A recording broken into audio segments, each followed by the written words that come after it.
Boa tarde, Brasil! Libera o som, DJ! Vamos animar! É sexta-feira. Eu sei quem tá em casa já tá animadinho, né, gente? Final de semana chegando é bom demais, né? E por isso o telefone já está liberado. 2578-6000. Este é o número que você pode ficar à vontade, já pode ligar, fazer perguntas, porque hoje nós teremos uma roda que sempre dá motivo quando tem debate, as pessoas ficarem questionando, perguntando, ufologia, né? Existe, será? Tem, não tem vida, né? Tanto extraterrestre como intraterinos aqui, né? Com a gente.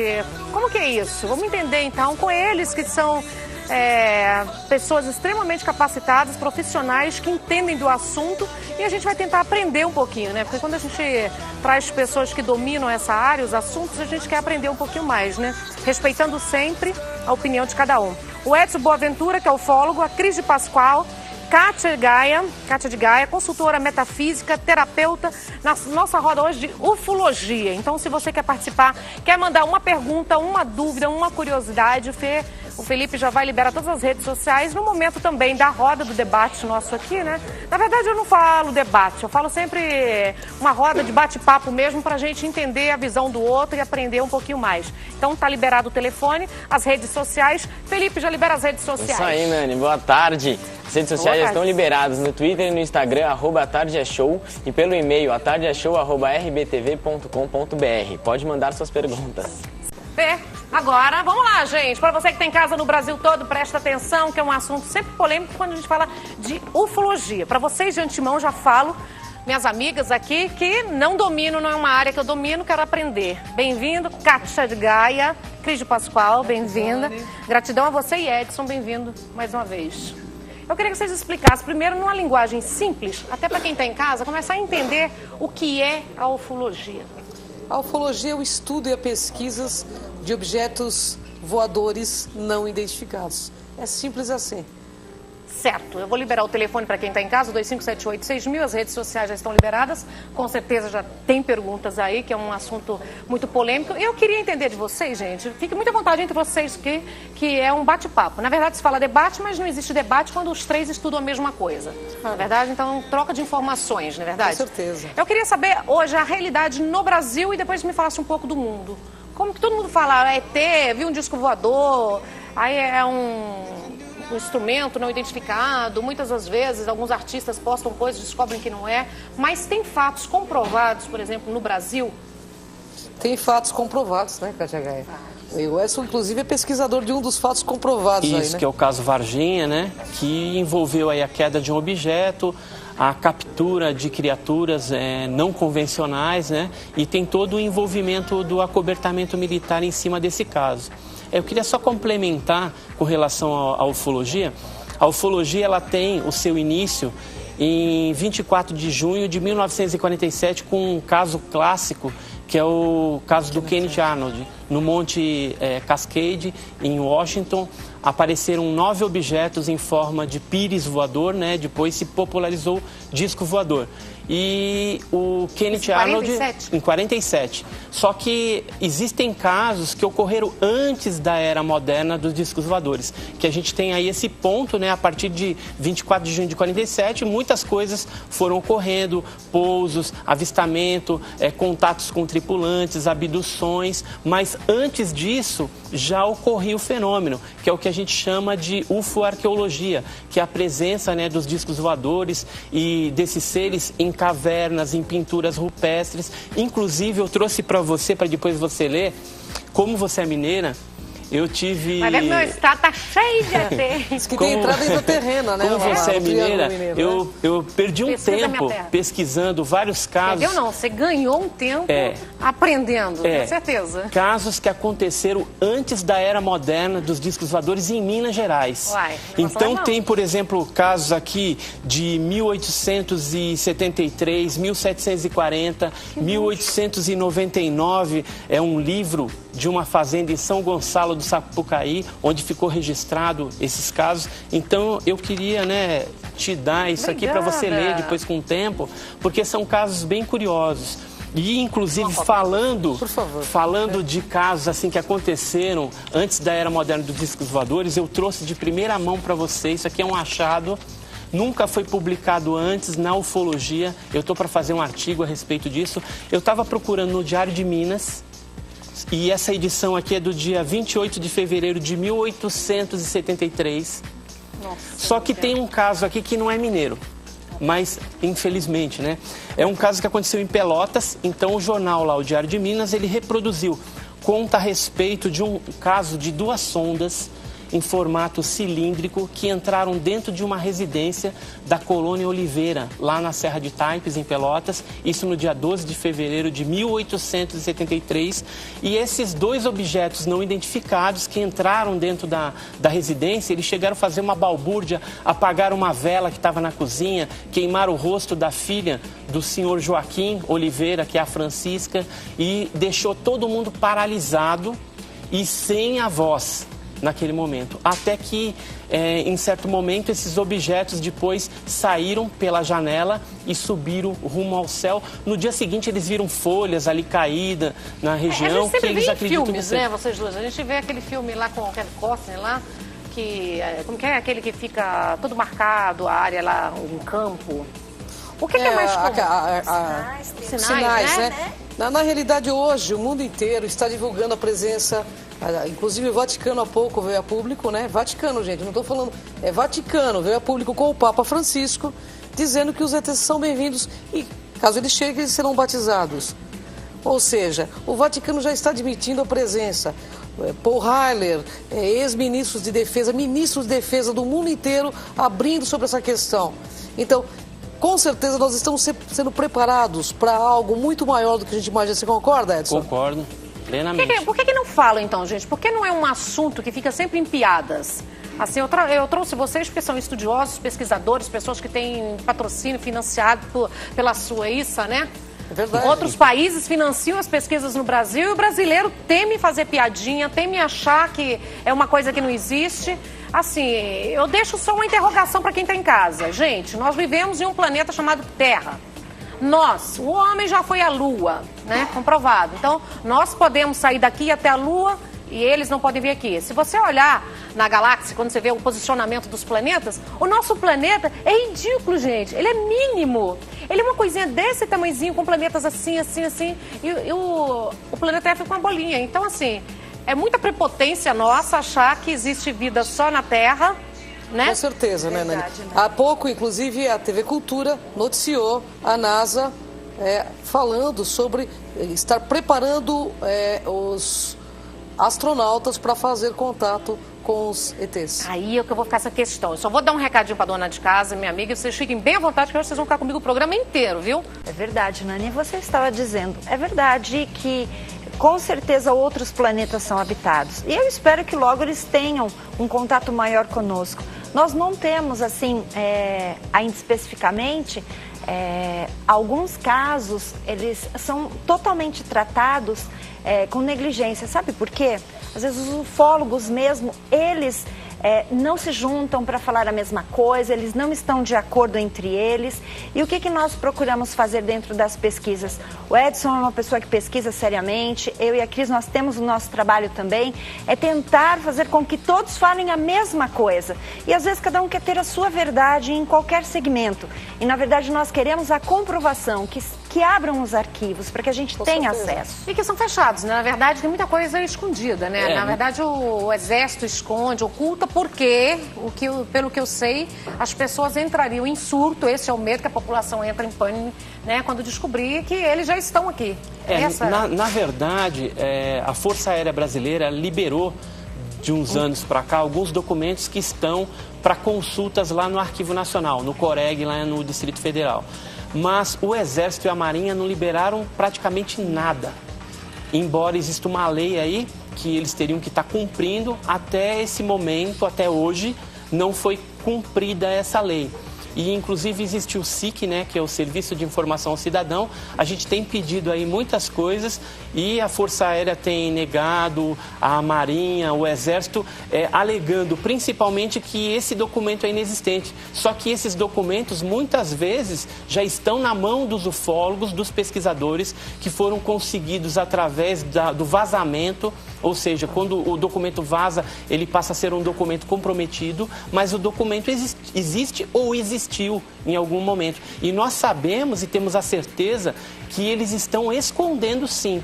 Existe um arquivo paralelo das Forças Armadas, onde você tem as coisas mais concretas a respeito desse fenômeno, ou seja, as naves, as criaturas, mesmo porque o que está liberado, ou que foi liberado até o momento, são casos de bolinhas, de luzinhas, que são coisas bem incipientes. E muita gente fala que viu. Outro dia mesmo no Globo Repórter foi uma matéria sobre isso, né? Um lugar que as pessoas veem direto, né? Mas nós tivemos aqui também o comandante William G. de Holanda, que inclusive deu uma entrevista enorme, falando do contato dele, né, no estado do Pará, com entidades extraterrestres, com naves.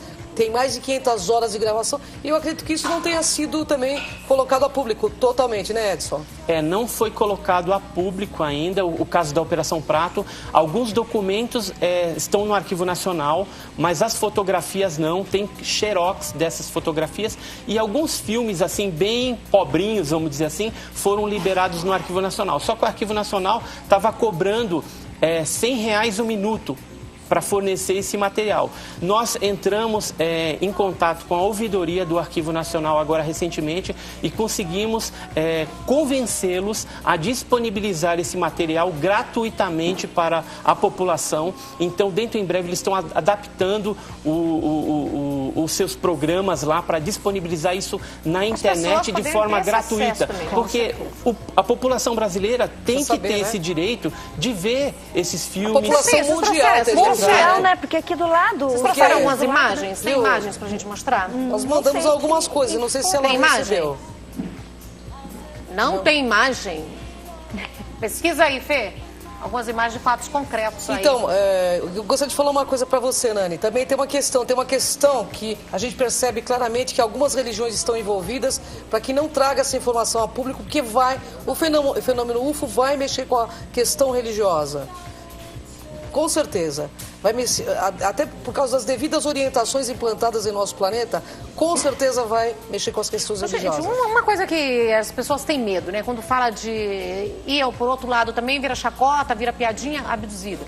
Foi abduzido, desapareceu não sei quem, reapareceu quanto tempo depois. Como que funciona isso? A abdução é a questão deles levarem para dentro da nave. Mas isso tem fato concreto? Tem alguma coisa que comprova? Existe. Eu, por exemplo, eu tive uma experiência que me levou a estar nesse meio ufológico até hoje. Eu não sou uma pessoa ligada à religião, não era ligada à ufologia. Eu estou porque... Eu não preciso convencer ninguém, eu tenho certeza. Passei com a doutora Gilda Moura, que é uma pesquisadora da questão de área ufológica, mas assim, mexe muito com a cabeça da pessoa, você começa a ter uma outra visão de mundo. E não é isso que alguns ufólogos estão fazendo hoje, de fazer com que a ufologia se torne uma religião. E o ET é uma entidade. O ET virou uma entidade de centro espírita atualmente. Para cura. Isso ridiculariza, inclusive, a questão da ufologia. É um desserviço à sociedade ufológica. E a pesquisa científica que é feita pelo Edson e por outros ufólogos que são respeitáveis, que nós conhecemos e que faz questão de estar ali no caso. Só que existem casos que são específicos e eles mesmos, de alguma forma, comprometem a informação, não é mesmo, Edson? Exato. Não obstante tudo isso que vocês estão falando, os casos de abduções, né, de contatos com os tripulantes das naves, eles existem. Por exemplo, o caso mais antigo que aconteceu no Brasil, aconteceu em Campinas, em 1931, com um senhor chamado José Florencio.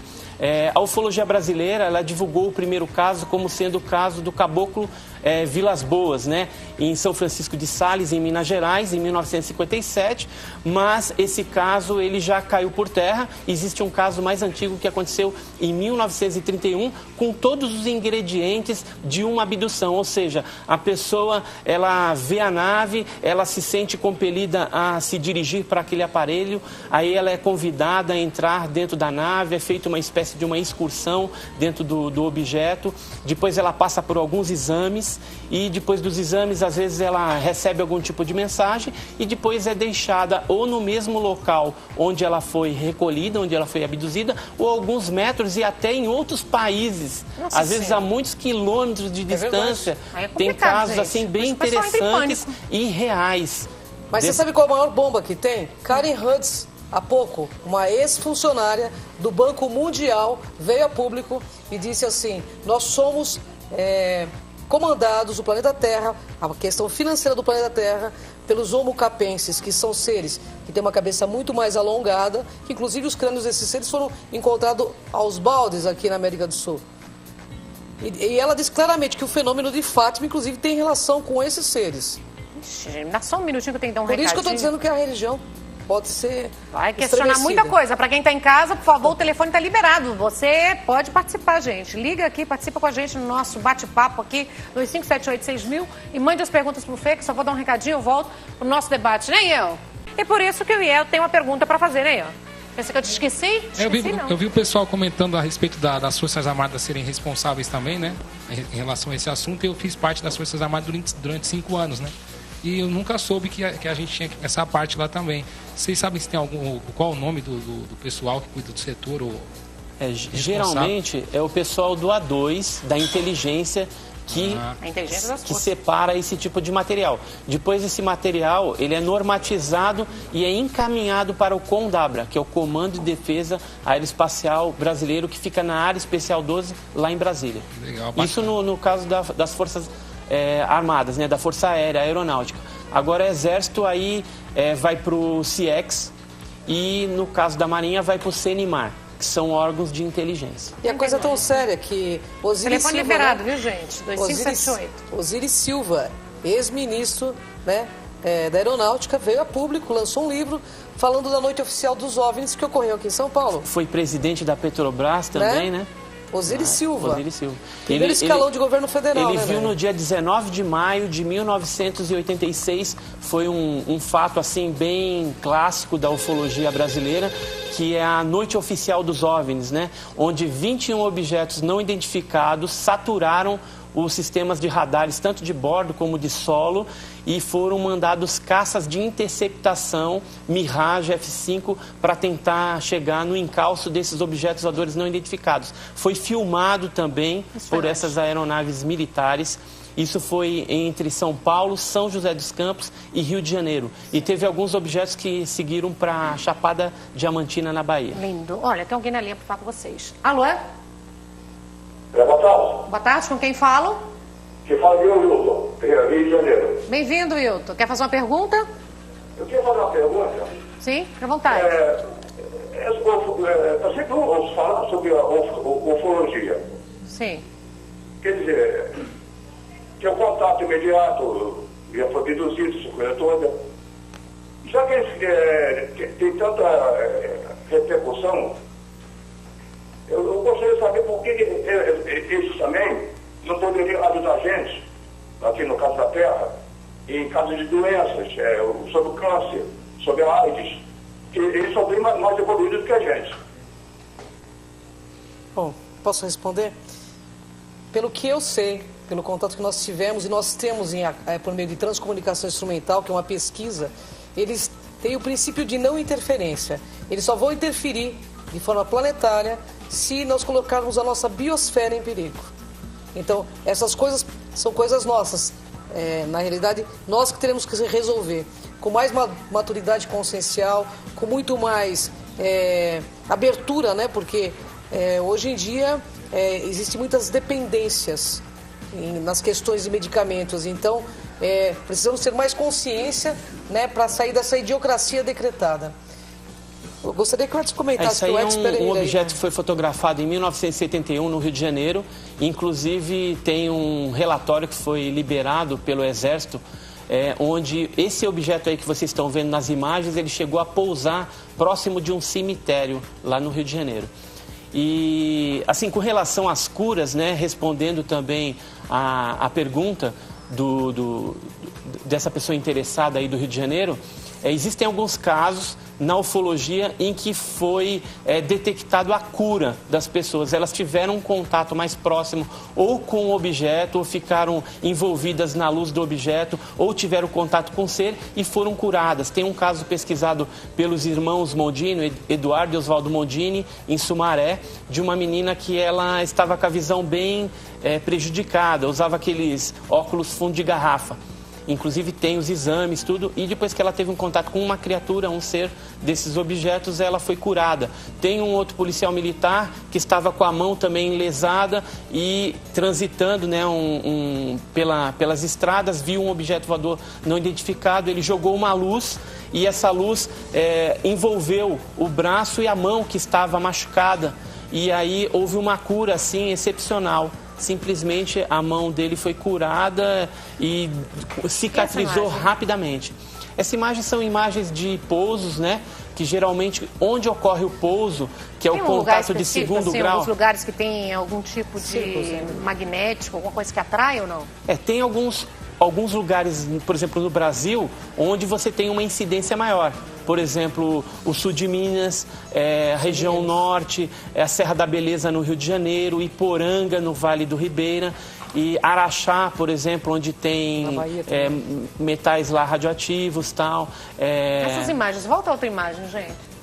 Essa aí é uma imagem de uma sapata que aconteceu no litoral paulista.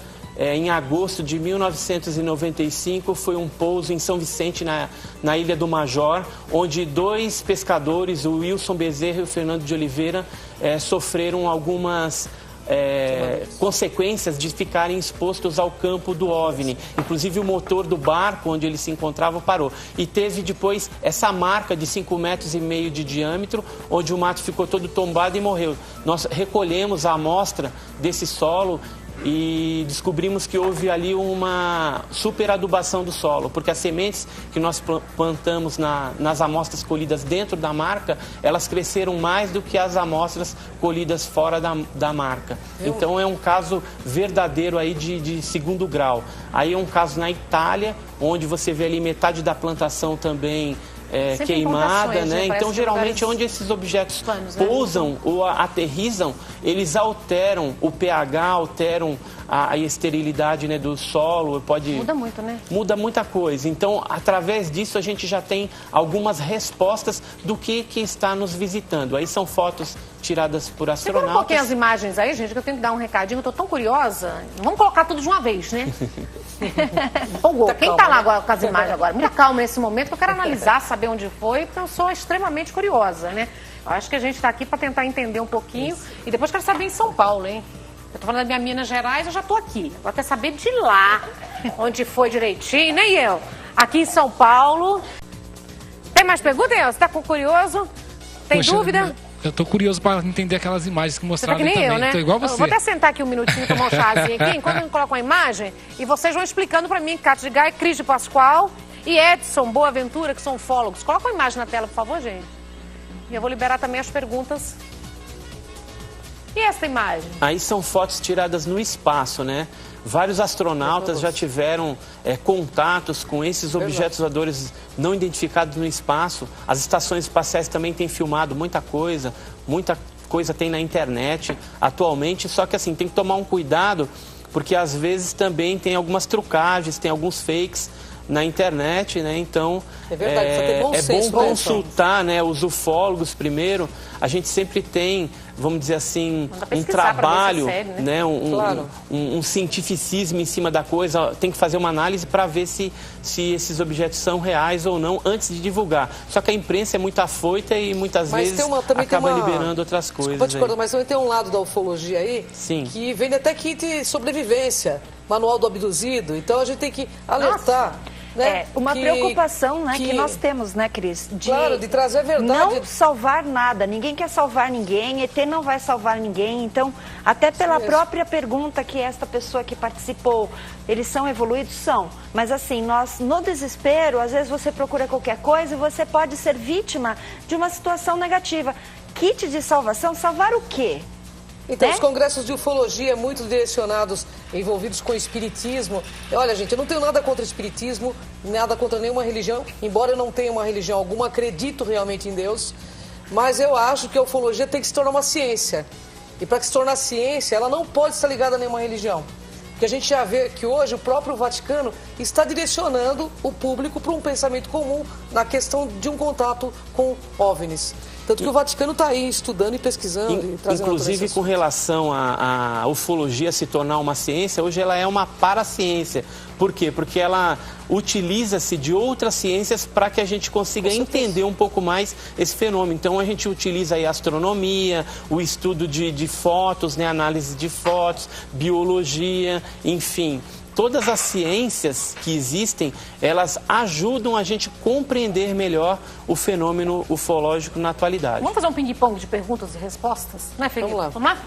William Gomes, ele quer saber por que há mais casos de encontros com pessoas extraterrestres nas áreas rurais do que nas áreas urbanas.